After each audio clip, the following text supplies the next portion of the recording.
Hello guys welcome. पुन्हा एकदा तुमचं सगळ्यांचं फुलटॉस मराठीमध्ये स्वागत आहे.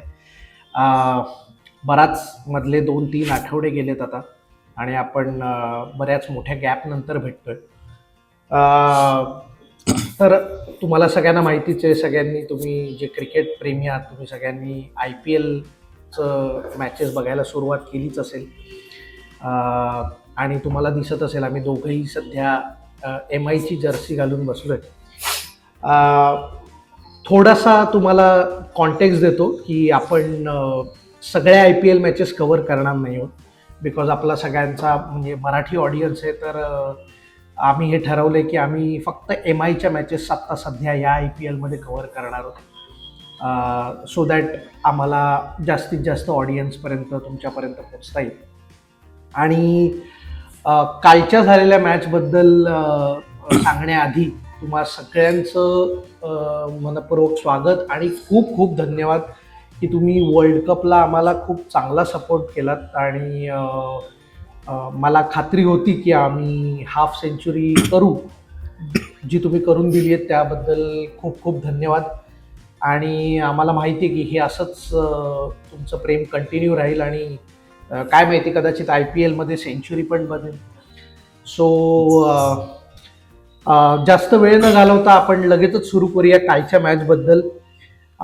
सगळ्यात पहिले मॅचच्या डिटेल आणि ॲनालिसिस आणि या सगळ्या गोष्टीबद्दल सांगण्याआधी थोडंसं मेन स्कोअर कार्डवर येऊया आपण पटकन.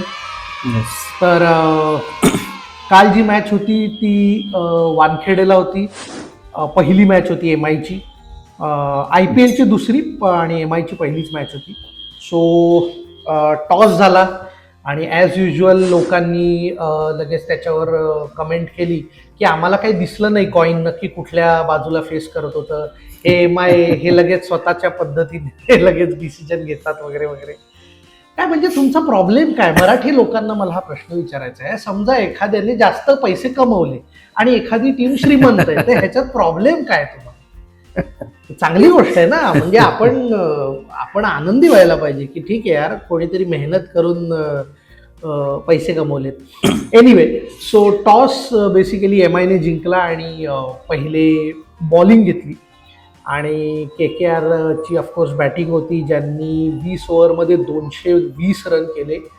अतिशय सुंदर बॅटिंग केली, 4च विकेट गेल्या आणि मग MIने 224 रन करून छी थू असं म्हणून ते फारपट म्हणजे ऑलमोस्ट एक ओव्हर ठेवून ती मॅच जिंकली. तर आता ऍक्च्युली एक्सपेक्ट केलं नव्हतं कोलकाताचे बॅटिंग एवढे स्कोर करले, कारण एवढे काही ग्रेट असे हे नाही. कॅमेरॉन ग्रीन फॉर्म मध्ये नव्हता वर्ल्ड कप. ऍक्च्युली वर्ल्ड कपला फार मॅचेस खेळले नाहीत ते, पण तो आधी पण BBL मध्ये वगैरे पण फॉर्म मध्ये नव्हता. रहाणे पण मोठ्या गॅप नंतर T20 मॅच खेळतोय. फिन ॲलन फॉर्म मध्ये होता आणि त्यांनी ऍक्च्युली दाखवलं पहिली ओपनिंग पार्टनरशिप 17 बॉल 37. राईट नाही हे मारामारी करून. राईट. रहाणे तर कसं आहे, रागातच खेळत होता. कारण मुळात त्याचं म्हणणं असं होतं की तुम्ही रोहित शर्माला यंग म्हणताय आणि मला ओल्ड म्हणताय. आम्ही दोघंही साधारणतः एकाच वयाचे, पण हे काय बरोबर नाही. ते काय त्याला पटलं नव्हतं. तर त्याच्यामुळे तो तर पूर्ण रागात खेळत होता आणि ते कळत होतं की त्याने ठरवले की तुम्हाला काय वाटतं, मी काय फक्त टेस्टचा आणि वन डेचा बॅट्समन आहे, मी पण खेळू शकतो. आणि मुंबईचा प्लेअर असून मला कोलकाताच्या टीम मधनं खेळायला लागते, मुंबईमध्ये घेत नाही मला, म्हणजे काय. तर त्यामुळे तो त्याच्या कॅप्टन्सीमध्ये आणि त्याने दाखवून दिलं. आणि प्रश्नच नाही, म्हणजे आपण पटकन Kolkata knight riders batting score card आणूया आणि पटापट डिस्कस करूया कोण कसं खेळलंय, काय कसं खेळलंय. So Ajinkya Rahane being a captain, being an opening batsman, त्याने 40 बॉलमध्ये 67 रन्स केलेत. 167चा स्ट्राईक रेट आहे, खूप चांगला खेळला. 5 6 4 3 4. फिन ॲलन त्याने सुद्धा त्याला खूप चांगलं पार्टनरशिप केली. त्यानेही 17 बॉलमध्ये म्हणजे 37 रन्स केले. 217च्या स्ट्राईक रेटने तो खेळला. आणि आपल्याला सगळ्यांना माहिती आहे की फिन ॲलन किती डेंजरस बॅट्समन आहे, जर तो लवकर आउट त्याला नाही केलं तर. कॅमेरॉन ग्रीन तो सुद्धा 10 बॉल 18 केला, 180च्या स्ट्राईक रेटने खेळला. अंक्रिश रघुवंशी तो सुद्धा 29 बॉलमध्ये 51 रन केले त्याने 175च्या स्ट्राईक रेटने. रिंकू सिंग सुद्धा चांगला खेळला 21 मध्ये 33. ओव्हरऑल जर आपण बघितलं तर कोलकाता नाईट रायडर्सची बॅटिंग चांगलीच झाली, म्हणजे त्याबद्दल प्रश्नच नाही. म्हणजे actually they did the best they can. हा म्हणजे त्यांना ते खूप चांगलं खेळले. आणि चैतन्य तू म्हणालास तसं की ते अनएक्सपेक्टेड होतं. म्हणजे एखाद दोन बॅट्समन करतील असं वाटलं होतं की एखाद दोन बॅट्समन कोणीतरी म्हणजे फिन ॲलन, कॅमेरॉन ग्रीन किंवा रिंकू सिंग असं वाटलं होतं. पण खरंच असं वाटलं नव्हतं की अजिंक्य रहाणे ही अशा पद्धतीचा स्टार्ट देऊ शकेल किंवा असं देऊ. एक्झॅक्टली. पण ओव्हरऑल मला ना खूप चांगला स्कोर झाला होता. मला ना एकूणच आता पहिली मॅच पण झाली आरसीबी SRH आणि ही मॅच पण तू 200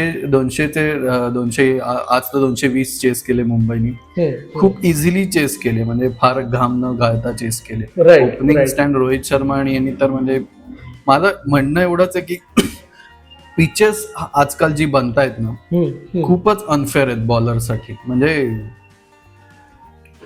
काय म्हणजे 4 ओव्हर 36-40 रन दिला बॉलरनी तर खूप चांगली बॉलिंग केली बॉलरनी असंच म्हणाल. म्हणजे 10च्या इकॉनॉमीने जर बॉलर टाकत असेल तर ती चांगली बॉलिंग मानली जाते. हे जरा डेंजरस. एक्झॅक्टली.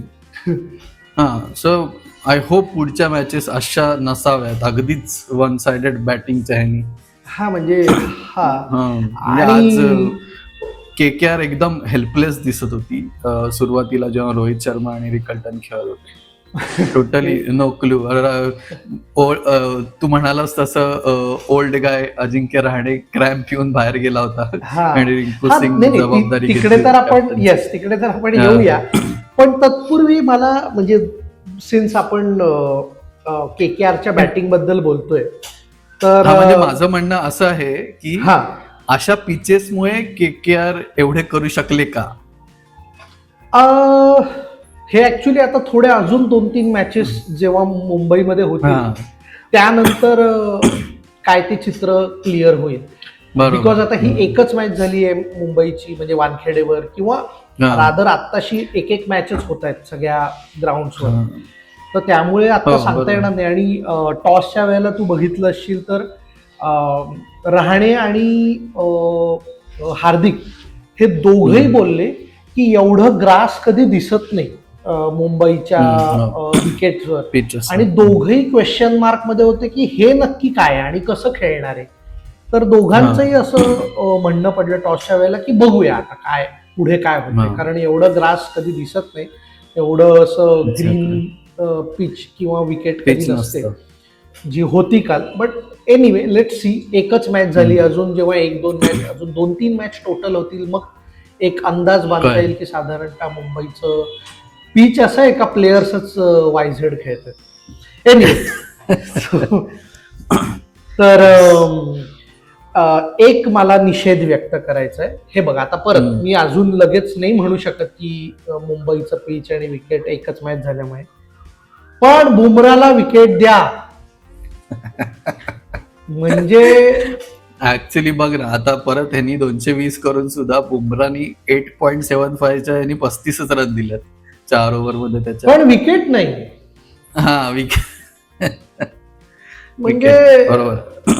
आणि अगेन परत म्हणजे कालही तेच झालं की बुमराच्या बॉलिंगला कुठेतरी काहीतरी एज लागून किंवा सॉफ्ट खेळायचा आहे, पण प्लेयर्सच तिथे म्हणजे फिल्डिंग तशी लावली नाहीये, त्याच्यामुळे 4 जात आहेत वगैरे असं सगळं चाललं होतं. नाहीतर ऍक्च्युली हे 35 सुद्धा झाले नसते. पण जसं आपण एका मुंबई प्लेअर बद्दल बोललो अजिंक्य रहाणे, तसा शार्दुल ठाकूर ह्याला जो आनंद झालेला आहे मुंबईच्या टीम मध्ये सिलेक्शन झाल्याचा, द ग्रेट लॉर्ड. येस. मला माहिती नाही की किती जणांना हा स्टॅट पटेल नाही पटेल किंवा इव्हन तुला सुद्धा, पण मी हे खूपदा बघितलंय की ज्या वेळेला कोणालाच काही विकेट मिळत नाहीत ना तेव्हा शार्दुललाच विकेट मिळतात. आय डोंट नो हाऊ, पण त्याला समहाऊ तो मार खातो. त्याला ना हा नाही नक्कीच, म्हणजे त्याचं कसं आहे ना, त्याच्या बॉलिंग आय थिंक डिसेप्शनवर त्याला काही विकेट मिळतात, पण तो अजिबातच अशी काय एक्सेप्शनल बॉलिंग टाकतो असं कधीच वाटत नाही. कुठून तरी अचानक त्याला विकेट मिळते आउट ऑफ नो वेअर. मला असं वाटतं ठरलेलं हा, म्हणजे तू म्हटलास ते अगदी खरंय. सी आता डिसेप्शन तर बुमरा पण करतो, पण हो नाही म्हणजे माझं म्हणणं असं की दिसत नाही तो असं काही चांगला बॉल टाकतोय, पण तरी पण त्याला विकेट मिळतं. म्हणून म्हणलं की ते डिसेप्टिव्ह काय डिसेप्शन करत असेल तो आय गेस. म्हणजे ऑफकोर्स तो करतो, हे तर क्लिअर आहे. आणि काल म्हणजे बघितलं सुद्धा ते की त्याचा स्लोअर बॉल नाही कळत, म्हणजे बेसिकली त्याच्या हँड मुवमेंट वरून पटकन जज नाही करतायत बॅट्समॅनला की तो स्लोअर कधी टाकतोय, आणि तो इफेक्टिव्ह स्लोअर बॉल टाकतो. आता इफेक्टिव्ह स्लोअर बॉल बुमरा सुद्धा टाकतो, म्हणजे रादर हे काही कम्पॅरिझन नाहीये, म्हणजे कोणाचंच कम्पॅरिझन बुमराबरोबर होऊ नाही शकत.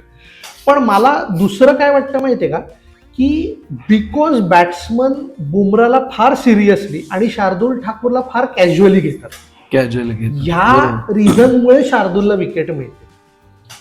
जर हाच ऍटिट्यूड म्हणजे हाच जर ऍटिट्यूड बुमराच्या बाबतीत समजा बॅट्समॅनने ठेवला की हा बुमरा काय मी तर मारेलच, तर बुमरालाही 4-5 विकेट मिळतील इझिली. तर तू काय म्हणत होतास? नाही माझं म्हणणं असं होतं की शार्दुलला मी एक गोष्ट ऑब्झर्व केली, आय थिंक मागच्या सीझनला का आठवत नाही मला, त्याच्या आधीच्या सीझनला तो लखनौला होता, राईट, LSG ला होता, आणि तेव्हा पण सुरुवातीच्या 3-4 मॅचेस अशाच 2-2, 3-3 मॅचेस विकेट्स काढत होता प्रत्येक मॅचला. राईट. पण त्यामुळे असं वाटलं अरे वा शार्दुल फॉर्म मध्ये, किंवा आता तो चांगला टाकायला लागलाय, काहीतरी नवीन घेऊन आलाय असं.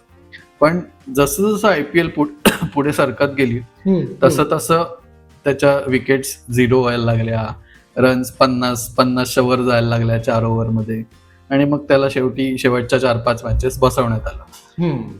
आय होप तसं होऊ नये परत, पण हा त्याचा सॉर्ट ऑफ ट्रेंड आहे.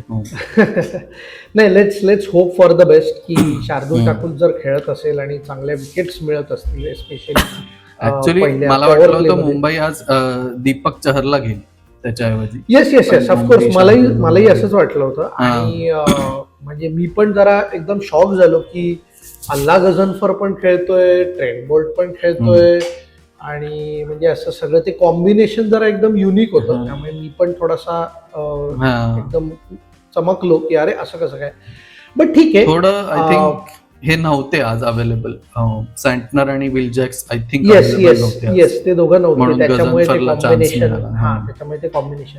बट ठीक आहे, म्हणजे हरकत नाही. आणि थोडंसं पहिली मॅच होती अल्ला गझनफरची, त्याच्यामुळे त्याने मार खाल्ला, चांगलाच मार खाल्ला.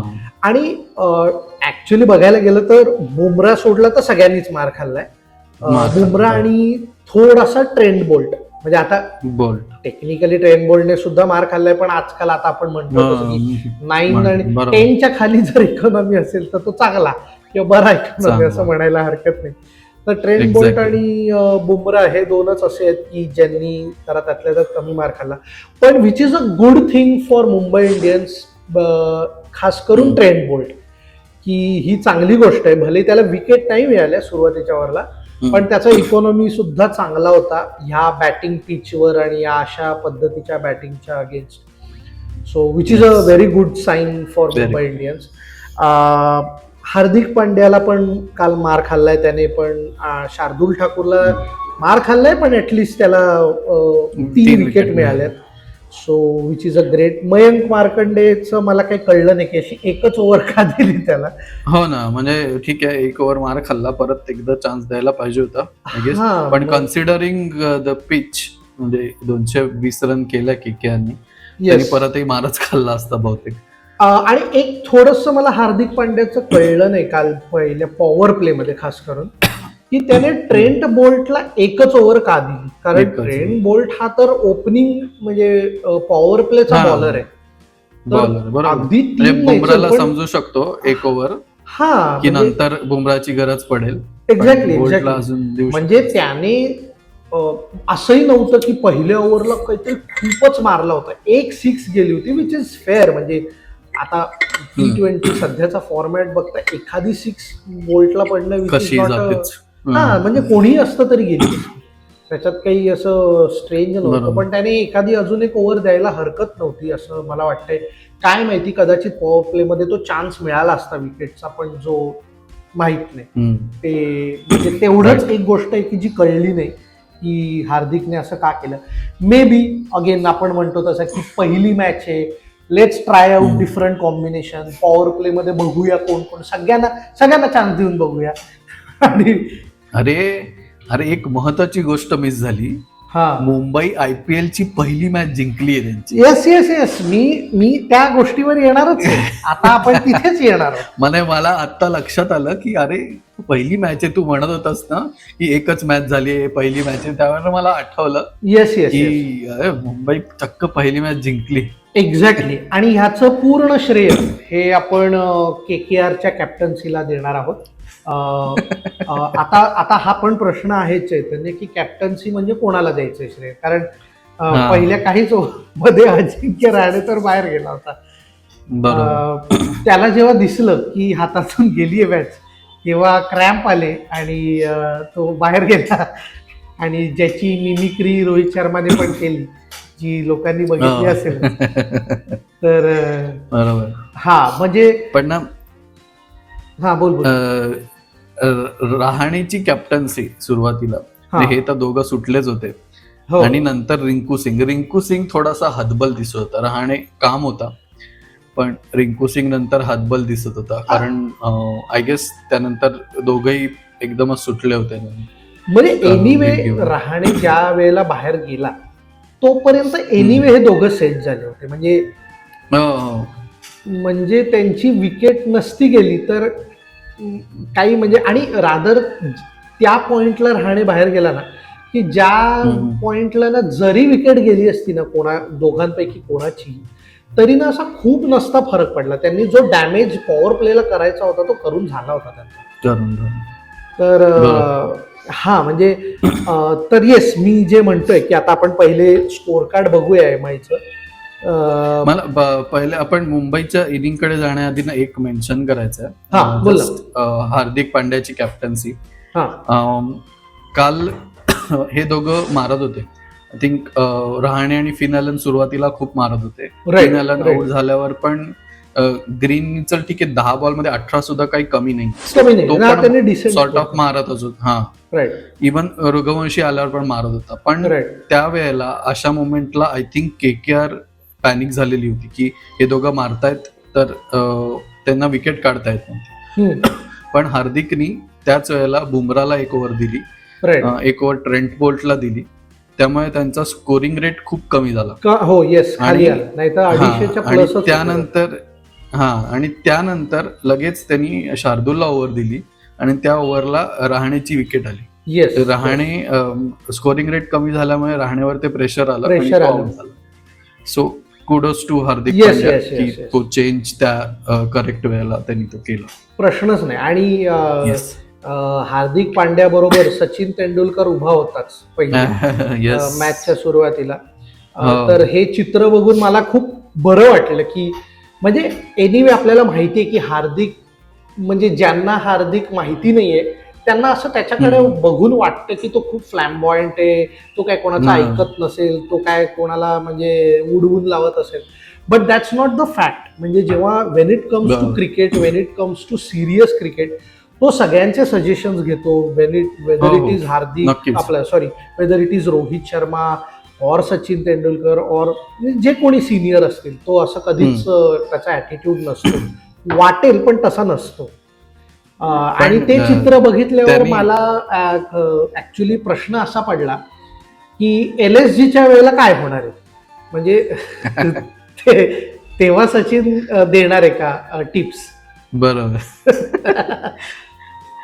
I would like to see that. आणि पण हार्दिकनी अजून एका सिनियरला आज बाहेरच बसवला. कोण? सूर्या सब म्हणून त्याला आणलं, त्याच्या कॅप्टनला बाहेर बसतो. पण अगेन मला असं वाटतंय की दॅट इज अगेन म्हणजे फर्स्ट मॅच स्ट्रॅटेजी.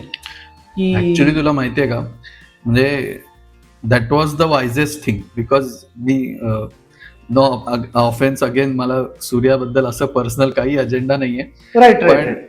त्याची फिल्डिंग वर्ल्ड कप मध्ये चांगली नव्हती अजिबात. बऱ्याच मिसफिल्ड्स केल्या, एकदम कॅचिंग त्याचं एकदम चांगलं आहे नो डाऊट, हा पण त्याची फिल्डिंग 2-3 मिसफिल्ड्स केल्या त्यांनी. एक बाउंड्री गेली, एक 3-4 रनला गेली, असं वर्ल्ड कप मध्ये नोटीस केलं मी. आणि आणि maybe- आणि हाही एक एक्झॅक्टली तू म्हणतोयस तसं, पण मला वाटत नाही की ते रिझन असेल. हा नाही ऑब्व्हियसली नाही. हा म्हणजे ते म्हणतात तसं की ते जे झालं ते चांगल्यासाठी झालं, हा भाग वेगळा. पण मला असं वाटतं की it was a very smart move की त्याला बसून एक एक एक्स्ट्रा बॉलर पण खेळवू शकलात. म्हणजे हेही एक मला असं वाटतं की, हो, आणि नाही, एनिवे बरोबरच आहे. तो स्वतः बॉलिंग करत नाही, म्हणजे शक्यतो त्याला आपण नाहीच म्हणजे कोणी करत. तर म्हणजे फेअर, म्हणजे मला ओके वाटलं. आणि अगेन हो, प्रश्नच मे बी नाही. पहिली मॅच आहे त्याच्यामुळे हे सगळे एक्सपेरिमेंट चालू होते. प्लस आपण म्हणतोय तसं की आता विल जॅक्स पण नाहीये, आणि आपला कोण न्यूझीलंडचा सँटनर. मिचेल सँटनर पण नाही, त्याच्यामुळे हे सगळे वेगवेगळं परम्युटेशन कॉम्बिनेशन केलंय. तर बरोबर, येस, नक्कीच. Now coming to our Mumbai Indian batting score card, हे आता तुम्ही बघताय स्क्रीनवर. तर ह्यामध्ये ना KKRची स्ट्रॅटेजी काय होती मी सांगतो. KKRची स्ट्रॅटेजी खूप सिम्पल होती. मुंबई पहिली मॅच हरतं, त्याच्यामुळे घाबरू नका, ही एवढीच स्ट्रॅटेजी होती KKRची. म्हणजे त्यांनी काही बॉलिंगकडे लक्ष दिलं नाही, कुठल्याही गोष्टीकडे लक्ष दिलं नाही. खूप कॅज्युअल होते ते एकंदरीत बॉलिंगमध्ये, फिल्डिंगमध्ये, कॅचेसमध्ये. कारण त्यांना फक्त एवढंच ब्रीफ मिळालं होतं की मुंबई पहिली मॅच हरते, त्यातून आपण 220 मारलेत, त्याच्यामुळे कशाचीच चिंता करू नका. आणि ह्या ॲटिट्यूडने ते खेळायला आले. आणि माय गॉड, रोहित शर्मा आणि रायन रिकल्टनने जी काय ढोलकी वाजवली आहे दोन्ही साईडने. मला एवढं बरं वाटलं माहितीये का, म्हणजे रोहित शर्मा सुद्धा शेवटची T20 मॅच मागच्या वर्षीच्या IPLचा त्यांचा जो आय थिंक क्वार्टर फायनल नाही, क्वालिफायरचा गेम होता, त्यांच्यात खेळले I think Punjab against. That was his last match. आणि इवन काल विराट कोहली सुद्धा एका वर्षाने IPL जिंकल्यानंतर एका वर्षाने तो परत आला एक्झॅक्टली. T20 गेम मध्ये. आणि the way they shown in this first match, म्हणजे असं वाटतं की का रिटायर झाला तुम्ही. हा, म्हणजे आपण एक्झॅक्टली वर्ल्ड कप एक्झॅक्टली. तू माझ्या जिंकलो, पण स्टील या तू अगदी माझ्या तोंडचं वाक्य घेतलंस की, म्हणजे असं झालं की यार, हे सुद्धा T20 वर्ल्ड कप मध्ये असते तरी काहीच फरक पडला नसता रिझल्टवर. हो एक्झॅक्टली. म्हणजे तरी आपण जिंकलोच असतो, आणि इझिली जिंकलो असतो. हा. म्हणजे एक्झॅक्टली, नो डाऊट, प्रश्नच नाही. आणि व्हॉट अ कमबॅक, म्हणजे दोघांच्याही बाबतीत, विराट म्हण किंवा रोहित शर्मा म्हण, ऍब्सोल्युटली लाजवाब. म्हणजे विराट कोहलीचा तर फॉर्म काही गेला नव्हताच, रोहित शर्माचाही फॉर्म होताच, पण सगळ्यांना माहिती की थोडासा मुंबई इंडियन्स मध्ये IPLच्या वेळेला थोडंसं त्याचा जरा म्हणजे फॉर्म, असलेला फॉर्म पण कधी कधी जातो. म्हणजे पण एकतर काल सगळ्या अशा गोष्टी झाल्या ज्या मुंबईच्या बाबतीत पहिल्यांदा होत नाही. मुंबई पहिल्यांदा जिंकलीये. मुंबईचे सगळ्यात जास्त रन चेस पण कालच पहिल्यांदा झालेत. मुंबई कधीच पहिल्या मॅच मध्ये रोहित शर्मा खेळत नाही. असं बरंच पहिलं काल बरंच पहिलं झालंय की हे पहिल्यांदा झाले, ते पहिल्यांदा झाले. सो आणि आय गेस रायन रिकल्टनचा घेण्याचा पण प्रयोगच होता असं वाटतंय मला, की क्विंटन डिकॉकच्या ऐवजी पहिली मॅच आहे, पण त्याने अजून जास्त कन्फ्यूज केलं हार्दिकला एवढे रन मारून.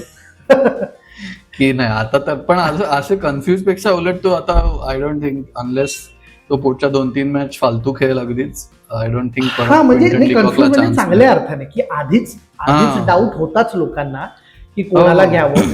पण मला असं वाटतं काल जर एक्सपेरिमेंटल बेसिसवर टीम आणली होती तर म्हणून रायन रिकल्टनला क्विंटन डिकॉकच्या आधी चान्स मिळाला की चला ह्याला पण देऊन बघूया आधी, बिकॉज हा सध्या फॉर्म मध्ये चांगला खेळतोय तर बघूया. आणि he proved he prove the point की त्याने बेकार धुतला. एक्झॅक्टली. आणि सुरुवातीला थोडा हळू खेळायला लागला, कॉशियस होता, पण नंतर तो काय सुटलाय ना तो. येस आणि येस येस 4 नाहीच 6 8 सिक्स मारलेत त्याने. 43 8 बॉल 6 आणि 4 4. Yes, yes. एक्झॅक्टली. आणि ते सुद्धा ऍक्च्युली टू बी ऑनेस्ट, म्हणजे तू बघितलं असशील तर तो मुझरबानी जर मध्ये नसता तर तो रनआउट सुद्धा हा. नसता झाला. हो ऍक्च्युली ते तर म्हणजे आता त्यांनी केलं असं नाहीये, हा म्हणजे मुझरबानीने मुद्दामून नाही असं केलं, नाहीये. पण बॅड हा, लक पण त्याला होतं ते- की रायन रिकल्टनचं की ज्याच्यामुळे तो आउट झाला. नाही तर अदरवाईज तो नसता आउट झाला, म्हणजे तो पोचला असता. नॉट आउट झाला. त्याला ते बरोबर. तो 1 सेकंद 1-1.5 सेकंद असं झालं की आता काय करू, म्हणजे लेफ्टने जाऊ राईटने जाऊ, राईट. असं त्या मनस्थितीत जो तो वेस्ट गेला टाइम, आणि त्याच्यात तेवढ्या बरोबर. ह्याच्यातच त्याचा गेम झाला. नाही तर नाही नसता तो आउट, म्हणजे तो out दिसतच नसता. नव्हता की तो आउट होईल. हा. आणि अगेन बाकी KKRच्या फिल्डिंगचं माहित नाही, पण नमन धीर आपलं सॉरी अनुकूल रॉयने जो काही कॅच पकडलाय, येस. ऍक्च्युली त्याला फार चान्सेस मिळाले नाहीत IPL मध्ये, पण he is a very good fielder. Yes yes yes बॉलिंगच्या बाबतीत मला फार आयडिया नाहीये, पण तो खूप चांगला फिल्डर आहे असं ऐकलंय. इवन थिंक हर्षा म्हणत होता तो खूप चांगला फिल्डर आहे म्हणून. येस येस येस आणि रोहित शर्माचा कॅच पकडला त्याने, आणि तेही उलट धावत जाऊन पकडला, जो Yes. खूप मस्त अफलातून catch catch. पकडला त्याने, प्रश्नच नाही. सूर्यकुमार इम्पॅक्ट प्लेअर ठीक आहे, म्हणजे लोक आता क्रिटिसाइज करतील की 8, पण दॅट्स ओके. म्हणजे नाही. ऑलरेडी रोहित शर्मा आणि अं, रायन रिकल्डनने फाडून काढलं होतं त्याचं. मी 8 ball 16 is a very valuable. हा व्हेरी गुड. ठीक आणि आहे, तो मारता मारताच आउट झालाय. Yes so yes I don't म्हणजे चांगलाच खेळला असं म्हणेन मी. Yeah, yeah. Considering his form in world cup खूपच चांगला. खूपच चांगला खेळला.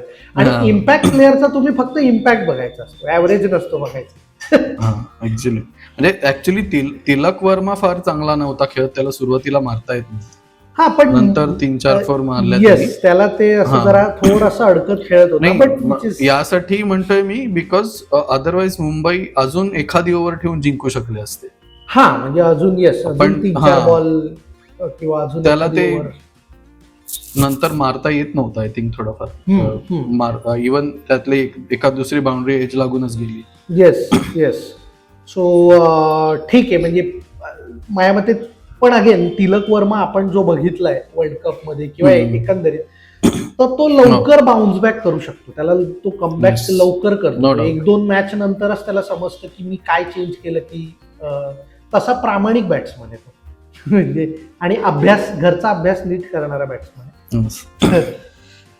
येस. आणि हार्दिक पांड्या त्याने आणि नमन धीरने ऑलमोस्ट मॅच फिनिश करून टाकली. तसे तोपर्यंत काही उरलंच नव्हतं. टू बी ऑनेस्ट, हे दोघं तिघं जे खेळले तिथे संपली होती match. तर ऍक्च्युली मला असं वाटतं की मुंबईने अजून थोडं क्लिनिकल व्हायला पाहिजे होतं, कारण पहिल्या 2 विकेट गेल्या ना, त्यानंतर ते जरा थोडे स्लो झाले. हा अजून त्यांना नेट रन रेट वाढवायचा चान्स होता. मी यासाठी म्हणतो 2 गोष्टी. KKRची बॉलिंग अतिशय डिप्लिटेड आहे, म्हणजे वरुण चक्रवर्ती अजिबात फॉर्म मध्ये नाहीये, किंवा तो असं म्हणेन की बाकीच्या बॅट्समनना आता कळलंय की त्याला कसं खेळायचं. नाही, त्याच्यासाठी त्याची बॉलिंग मिस्ट्री बॉलिंग झाली. हा त्यालाच कळत नाही त्याची मिस्ट्री कळत नाही काय करायचं पाहिजे. म्हणजे Vaibhav Arora again no personal grudge, पण he is a little bit काय म्हणतात त्याला, थोडा ओव्हर रेटेड आहे तो, असं मी म्हणेन. हा म्हणजे आता माहित नाही, अगेन एकच मॅच झाली हा. त्याच्यामुळे आपण नाही इवन मागच्या 2 IPL सीझन मध्ये त्यांनी KKR बरोबर चांगला केला त्यांनी, पण असं पण काय खूप म्हणजे एकदम great ग्रेट केलं फिगर्स नव्हतं की नव्हत्या बॉलिंग. हा म्हणजे he cannot be a leading their attack, bowling attack. पण आता ते करणार तरी cannot काय ना be. रे चैतन्य, हा, त्यांचे नाही, 3 तो- बॉलर. नो नो तो म्हणजे आय एम नॉट ब्लेमिंग हिम और KKR, त्यांचे अनफॉर्च्युनेट इंजुरीज आहेत, सो ते काहीच नाही करू शकत. मुझरबानी आय थिंक थोडा प्रेशर मध्ये होता. पहिलं IPL ची मॅच, पहिलं कॉन्ट्रॅक्ट, आणि थोडे बॉल्स पण मी बघत होतो बाहेर टाकत होता. नाही, त्याचा Line कॉन्फिडन्स balance, तेव्हाच बरोबर. गेला जेव्हा रोहित शर्माने गेम. बॉल मागे मारला आणि त्याने हा, बाउंड्री हा. अडवली नाही आणि फोर गेले. त्याची फिल्डिंग जेव्हा Yes. खराब झाली ना तेव्हा त्याची बॉलिंग पण त्या कॉन्फिडन्समुळे केली खाली. ट्रू. सो मला तर वाटतं त्यांच्या बॉलिंगचा जो लीडर आहे that is Sunil Narayan. And एवढ्या वर्षाच्या एक्सपिरियन्स नंतर त्यांनी ती रिस्पॉन्सिबिलिटी घेऊन केलं पाहिजे. काल थोडा मार खाल्ला त्यांनी, पण आय थिंक इथे ही मी कॅन डू मच थोडंसं बेटर. इथे मी थोडंसं म्हणजे हा. मला असं माझं मत वेगळं आहे. ठीक आहे, त्याने मार खाऊ दे, 3 ओव्हरमध्ये 30 हा. रन आणि 10 विकेट, पण आताच तू म्हणालास की तो त्यांचा मेन बॉलर आहे आणि हो. इथेच गंमत आहे की त्याच्या 4 ओव्हर कम्प्लीट नाही झालेल्या. केलं नाही झालं, बरोबर. आणि आणि हे एकतर तुमच्या 3 ते जे महत्वाचे बॉलर्स आहेत की जे इंज्युअर्ड आहेत किंवा एकाला काढून टाकलंय की जे त्याच्यामुळे खेळत नाहीयेत. आता उरला तुमच्याकडे सुनील नारायण. बरं, स्टॅट्स ओरडून ओरडून सांगतात की सुनील नारायण ह्याने रोहित शर्माला भरपूरदा आउट केलं, तरी सुद्धा त्याला पॉवर प्लेमध्ये एक सुद्धा ओव्हर न देणं. त्यांच्या आय गेस त्यांनी पॉवर प्लेमध्ये सेम जे म्हणजे नंतर हार्दिक ने जे ऍक्च्युली आपल्या बॉलिंगच्या वेळेला केलं, तर त्यांनी सुद्धा 5 बॉलर कडून त्या 6 ओव्हर टाकून घेतल्या, पण त्या 5ही बॉलरमध्ये सुनील नारायण नव्हता. जेव्हा तुम्हाला दिसतंय की रोहित शर्मा सेट होतोय, रायन रिकल्टन सेट होतोय आणि तुमचा एकमेव सिनियर बॉलर सुनील नारायण आहे जो एक्सपिरियन्स बॉलर आहे, त्याला तुम्ही एकही ओव्हर देत नाही, हे काही म्हणजे मला समजलं नाही की ही काय कॅप्टन्सी होती. आणि त्यावेळेला तर अजिंक्य रहाणे होता फील्डवर. तर फील्डवर, बरोबर. स्पेसिफिकली म्हणजे म्हणलं ना तुला की ते थोडे क्लूलेस झाले होते. जे काय रोहित आणि रिकल्टनी त्यांना सुरुवातीला हाणलाय ना, हा ते म्हणजे थोडे क्लूलेसच झाले होते की काय करायचं आता. एक्झॅक्टली, म्हणजे आणि मी मजेत फरक- बोललो मगाशी, पण मला हा. खरंच त्यांची स्ट्रॅटेजी ही वाटते की मुंबई एनिवे पहिली कळलं. हारणार आहे तर कशाला जोर लावताय आणि आपले 220 झाले असं त्या ओव्हर कॉन्फिडन्स मध्ये गेले ते. एक्झॅक्टली. So, आणि इन जनरलच एकूणच त्यांची साईड बघता अजूनही त्यांच्या स्क्वॉडमध्ये काय खूप बेटर ऑप्शन्स आहेत असंही नाही कोलकाताला. एक्झॅक्टली. So, आणि जे काय आहे ते हे आहे.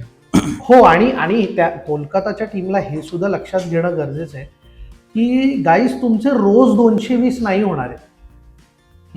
आता Exactly. काल ठीक आहे की तो फॉर्म लागला होता, म्हणजे सगळ्यांचे ते जुळून आलं फॉर्म्युला, आणि माहित नाही आता आपल्याला की किती पिच त्याला म्हणजे हातभार लागला पिचचा किंवा विकेटचा एकंदरीत, पण आपण असं म्हणजे बेनिफिट ऑफ डाऊट देऊया की कदाचित काल सगळं जुळून आलं आणि 220 झाले.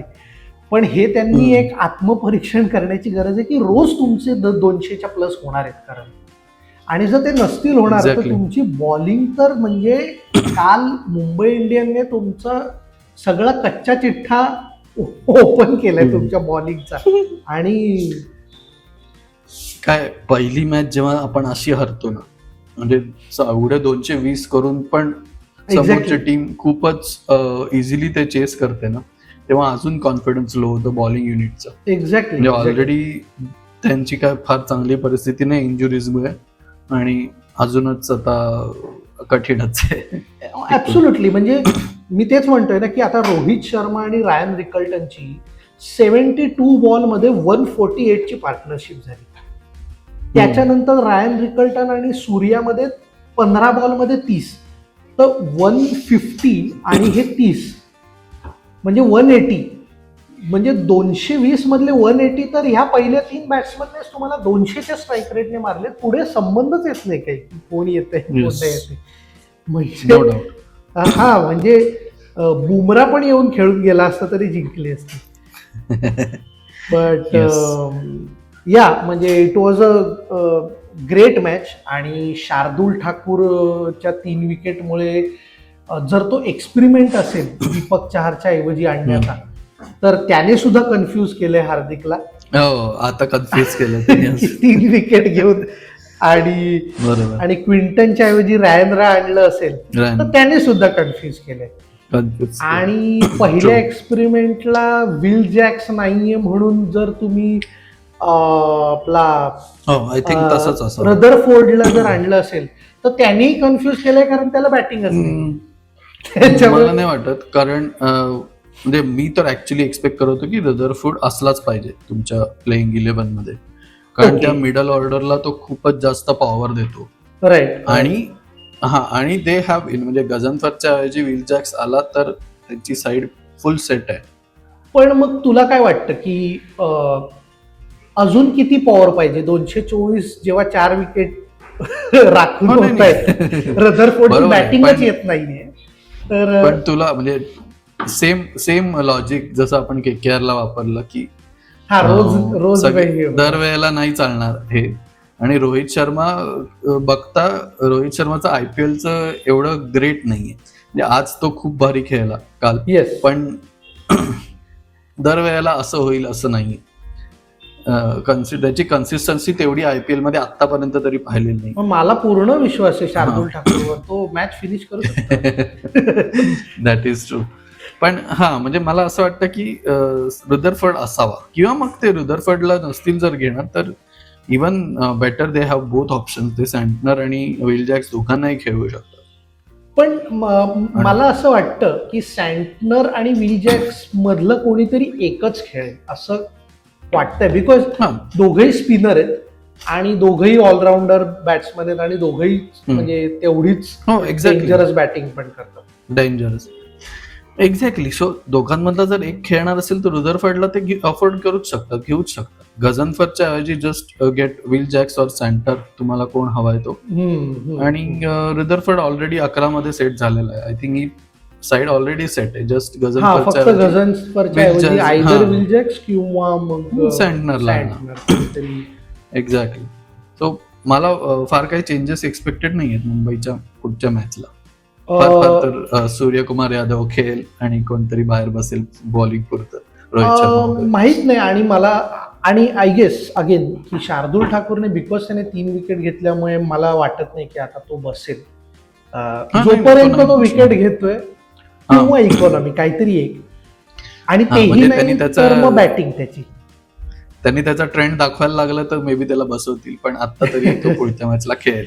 पण कुठेतरी दीपक चहारच्या ऐवजी जेव्हा शार्दुल ठाकूरचं आपण म्हणतो ना, तर कुठेतरी एक थोडस बॅटिंग मध्ये पण एक प्लस पॉइंट येतो की तिथे तो नाही म्हटलं तरी 10-15 रन तरी 150च्या स्ट्राईक रेटने का होईना, पण तो एक तेवढे ऍड करू शकतो दीपक चहारच्या ऐवजी. म्हणजे दीपक चहार सुद्धा करू शकतो. एक्झॅक्टली. पण मी एक हे शार्दुल ठाकरेचं नोटीस केलंय, दुसरा ट्रेंड त्याचा. फक्त T20 मध्ये नाही, पण हे स्पेसिफिकली मी टेस्ट मध्ये नोटीस केलं की जेव्हा टीम संकटात असते ना तेव्हा तो खूप भारी खेळतो येऊन, की थोडं पार्टनरशिप स्विच करेल, रन्स करेल 30-50. टेस्ट मध्ये सांगतोय मी. शार्दुल. पण जेव्हा तुझी टीम समज 400-450 रन केल्यात आणि असं वाटतंय की आता शार्दुल आलाय, अजून एक बॅट्समन आहे, अजून रन्स होतील आपले, तेव्हा तो माती खातो नेहमी. सो त्याला चॅलेंज दिलं. चॅलेंजिंग सिच्युएशन्स त्याला आवडतात. येस. पण सिम्पल सिच्युएशन म्हणजे संजू सॅमसनच्या पावलावर पाऊल ठेवणार आहे. येस. पण ठीक आहे, आपण असं होप करूया की MIAच्या बॅटिंग लाईनअप मध्ये शार्दुलच्या बॅटिंग पर्यंत जाण्याची वेळ येऊ नये, आणि जो रोहित शर्माचा फॉर्म लागलाय तो असाच राहू दे कायम. आणि त्यांनी जर गझनफरच्या ऐवजी याला आणलं कोणाला, जॅक्स किंवा Santner, they are also adding extra batsman. ते दोघंही बॅटिंग चांगली करतात. येस. सो शार्दुल ठाकूर पर्यंत पोहोचायची गरजच नाही पडली पाहिजे असं. म्हणजे गरज पडली नाही पाहिजे. आणि अगदी लेट्स बी ऑनेस्ट, काल नमनधीर अगदी 2 बॉल खेळला, पण मागचं IPL सगळ्यांना माहिती आहे, नुसताच मागचा नाही, गेले 2-3 IPL नमनधीर अशा नंबरला येतो ना की बिचारायला बॅटिंग कमी मिळते, पण सगळ्यांना माहिती की तोही काही कमी नाहीये, तोही डेंजरस बॅट्समन आहे. ही is a dangerous finisher. Yes. भारी फिनिश करू शकतो. म्हणजे रायन Rickelton, Rohit Sharma, Suryakumar, Tilak Varma, Hardik, Naman, Rutherford, will Jacks, त्याच्यानंतर शार्दुल आणि थोड्या प्रमाणात ट्रेंट बोल्ट सुद्धा. एवढी बॅटिंग असताना मला नाही वाटत की शार्दुल आणि ट्रेंट बोल्ट पर्यंत विषय जाईल. जायलाच नाही पाहिजे. म्हणजे जायलाच नको की कोणीच नाही खेळत आहे असं Actually. नाही व्हायला पाहिजे. मग तो हा, असं आपण नाही समजू होणार शकतो की actually. तो दिवस खराब होता एमआयचा. म्हणून मी म्हणतो की मुंबईची टीम खूप डेंजर आहे यावेळेला. Yes yes yes. आणि सगळे फॉर्म मध्ये, म्हणजे- आणि जो जो हा. मनुष्य फॉर्म मध्ये नव्हता IPL मध्ये, रोहित शर्मा, तो हा. सुद्धा हा, तो तो सुद्धा. सुद्धा खेळून गेला आज. आणि हे आता मला वाटतं मुंबईच्याच हातात आहे की हो, हो. मुंबईनेच ठरवलं पाहिजे की IPL ट्रॉफी हवी आहे का नकोय. Yes yes yes. आणि ते पहिल्या मॅच मध्येच त्यांनी दाखवून दिलं. आणि कुडोस, जसं तू म्हणालास, कुडोस टू हार्दिक पांड्या. त्याने हो. तो जो उगाच Shift असा केला त्यांनी ते बनलेला आहे होता momentum. की पहिली मॅच नाही जिंकत MI, त्याने तो जिंक्स बरोबर. तोडलाय. आणि कॅन यू बिलीव्ह आणि- 14 वर्षानंतर मुंबई पहिली मॅच जिंकली. येस 14 वर्ष कंटिन्युअस ते पहिली मॅच हारत होते. येस हे अनबिलिव्हेबल स्टॅट्स. एक्झॅक्टली. जिंक्सला हरवून त्याने जिंक्स तोडलाय. जिंक्स तोडलं या. Good one. तर वा, अशा पद्धतीने MIची सुरुवात अगदी दणदणीत झालेली आहे. आणि मला असं वाटतं की IPLच्या निमित्ताने पुन्हा एकदा आपल्या चॅनलचं पण एक दणदणीत छोट्या ब्रेक नंतर पुन्हा एकदा गाडी सुटली आहे, पुढे रुळावर आली. येस. रुळावर आली आहे. आणि गाईज, तुम्हाला सगळ्यांना सांगतो की जरी हे बघा तिकडे तो चैतन्य जरी MIची जर्सी घालून बसलेला असेल तरी तो RCBचा फॅन आहे. तर मुंबई आणि RCBची मॅचचं आपण जेव्हा विश्लेषण करू ना, तेव्हा मी हा. RCBची जर्सी घालणार, मुंबईची जर्सी. येस येस, येऊया. आणि आता तर म्हणजे हे बघ, तिकीट आहे ना ते 5x रेटला सोल्ड आउट होणार आहे. कारण रो अरे. आणि को दोघंही फॉर्म मध्ये. आणि सोल्ड. मी ऍक्च्युली प्रयत्न केला, मला त्या मॅचला यायचं होतं. अच्छा, ती 12 मॅच तारखेला कुठे, match आहे. वानखेडेला आहे का? वानखेडेला 12 तारखेला मॅच आहे. मला त्या मॅचला यायचं होतं. हो हो. मी माझ्या भावानी अक्षरशः दोघंही हे झाल्यानंतर चालू केलं बघायला. लिटरली 2 मिनिटात सगळी तिकीट सोल्ड आउट झाली. हो हो हो हो. म्हणजे नाही, चांगली गोष्ट आहे की एवढ्या लोकांना बघायची आहे. फक्त माझं म्हणणं असं आहे की काय चाललं, IPLच्या तिकिटाला पण एवढं मारामारी करायला लागत असेल तर मग काय करायचं. अरे नाही, म्हणजे मला हे त्याच्या मागच्या वर्षीचा अनुभव आहे की मी असंच IPLचं तिकीट काढायला गेलो आणि म्हणजे अवेलेबल झालंय का, ओपन झालंय का हे बघायचं होतं. आणि ओपन झाल्याचं जसं कळलं मला की ओपन झालंय, आणि तो मी वेळच लावला होता की किती वाजता ओपन झालंय. आणि मी पटकन ग्रुपमध्ये विचारलं की कोण कोण येतंय, आणि ते कन्फर्म व्हायला 5 मिनिटं लागली. हार्डली 5 मिनिटं लागली होती, 5-7 मिनिटं, की हा मी येतोय. मग मी टोटल मारली की एवढी तिकीटं काढायची. मी साईटवर गेलो आणि तिकीट सोल्ड आउट होती. माझं असं झालं की आई शपथ, म्हणजे मला असं माझी चूक लक्षात आली. माझं असं झालं की मी आधी विचारून ठेवायला पाहिजे होतं की कोण येतंय. पण येस, मजा येणार आहे RCB आणि MIच्या मॅचला. आणि MI सारखीच RCBची पण सुरुवात झाली आहे. त्यांनाही 200 रन पडले होते आणि त्यांनी ते असे चेस केलेत. त्याच्यामुळे मजा येणार, धमाल येणार आहे. आणि हा IPL सीझन सुरुवातच अशी बँगने झाली आहे 200 रनने. पण रोको अशाच फॉर्म मध्ये असतील तर खूप मजा येईल बघायला. हा, मजा येईल. वन डे मध्ये ते T20 खेळून जातील भाई, वर्ल्ड कप मध्ये. तर मजा येणार आहे आणि एक्साइटिंग असणार आहे हा IPL. पण आपण त्याचबरोबर ही प्रार्थना पण करूया की बाबांनो, थोडंसं ना बॉलर्सना जरा असं म्हणजे समजून घ्या, त्या पद्धतीने विकेट्स बनवा. आणि खबरदार अशा विकेट्स बनवल्या की तिथे बुमराला विकेट नाहीये. तर म्हणजे 180-200 ठीक आहे, आय अंडरस्टँड. पण जेव्हा समोरची टीम 200-250 केल्यानंतर सुद्धा इझिली जर चेस करत असेल तर हा, म्हणजे प्रत्येक पहिल्या इनिंग मध्ये 8 ओव्हरला जर 100 होत असतील तर जरा भीतीदायक चित्र आहे. Exactly. So I hope more sporting wickets असल्या पाहिजेत. येस, थोडं बॉलरना पण काहीतरी द्या. येस. तर टाकायचे बंद होतील, काही खेळताच क्रिकेट. हा, म्हणजे आता असं हे चुकीचं आहे की बुमरा सारखे जर तुम्ही बॉलर नसाल तर तुम्ही म्हणजे तर तुम्हाला कोणी 200 मारून जाईल. हा आणि म्हणजे सगळे काही कोई भी बुमराह आके नाही टप्पी होऊ मार के शकत, जाएगा. म्हणजे नाहीच होऊ शकत. तो एकच आहे. तर सो अशा मस्त So- छान नोटवर आपण हा व्हिडिओ इथे आता आपण हे अनालिसिस थांबूया. तुम्हाला कसा वाटला व्हिडिओ हे तुम्ही जरूर कळवा.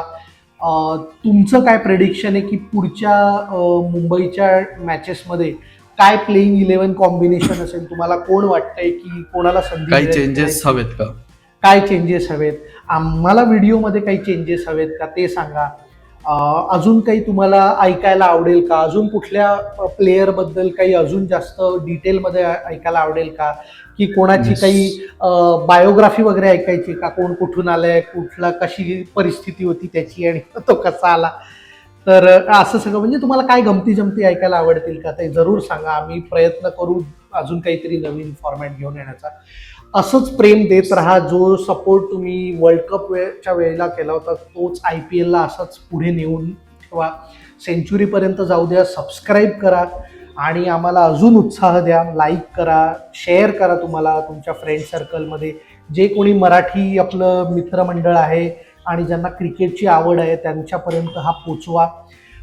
या वेळेला वर्ल्ड कपच्या वेळेला आम्हाला इंस्टाग्राम कडून आम्हाला जास्त तुमच्यापर्यंत पोचता आलं नव्हतं, पण या वेळेला आमचा पूर्ण प्रयत्न असेल की यूट्यूबच्या पूर्ण व्हिडिओ बरोबरच यूट्यूबचे शॉर्ट्स आणि इंस्टाग्राम रील्स यावरून पण आम्ही तुमच्यापर्यंत पोहोचण्याचा पूर्ण प्रयत्न करू. तर असंच प्रेम देत राहा आणि बघत राहा फुल टॉस मराठी.